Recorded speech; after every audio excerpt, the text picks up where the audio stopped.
The cars were scrutineered at Snetterton, and I was picked up for one thing. Luckily it was just an advisory at this point.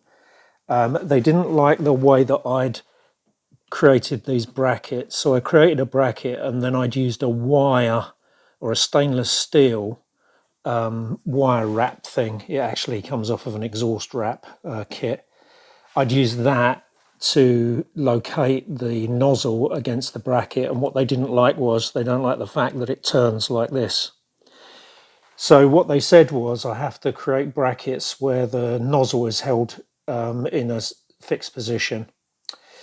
So I had the same arrangement on the front of the car, but just to show you what I've done.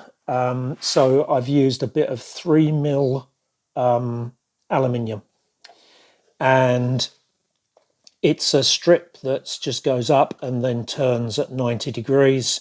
And down here I've drilled a 10mm hole. In fact, I elongated it with a file just to give me a bit of play in, where I position the nozzle. And then at the top I drilled a 6.5mm hole because this is an M6 bolt. And basically that's now pretty solid. So that's sorted it out that side. Slightly different arrangement this side. There's a bit of a problem with all the bits of plastic and strengthening underneath this surface here.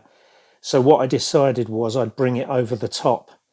So similar setup, 18mm width, same as the other side, 6.5mm hole this end, 10mm hole this end, slightly elongated with a file. Actually, no, I didn't elongate this one. I just drilled the hole. So 10mm hole this end, and although it doesn't leave much of the thread exposed for fitting the nozzle on the end of this union thing, there is enough to tighten it up pretty tight. Actually, what I may do is I may take them off again and put a little dab of Loctite on them to stop them shaking loose.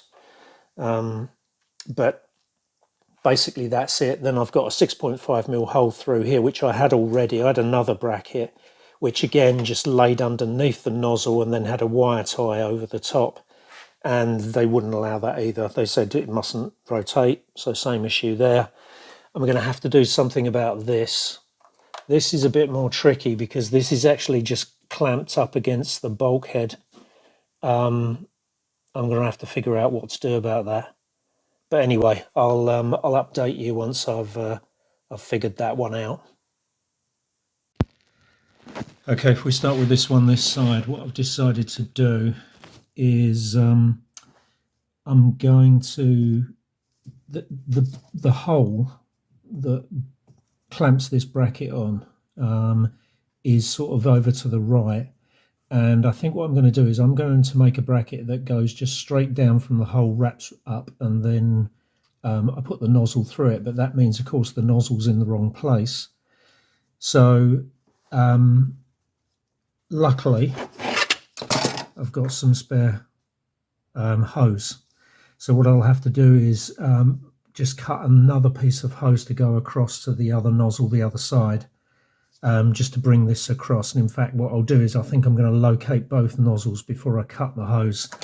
I don't want to cut the hose that goes from this nozzle all the way round there, round here to this one, because if I remember rightly that was a right pig to install, and I don't want to get involved in that. So I'll probably keep this nozzle in the same place, but I will move this one across slightly to the right, which won't be a bad thing actually, because I should be able to get the angle towards the sort of all the electrics and the manifold a bit better anyway.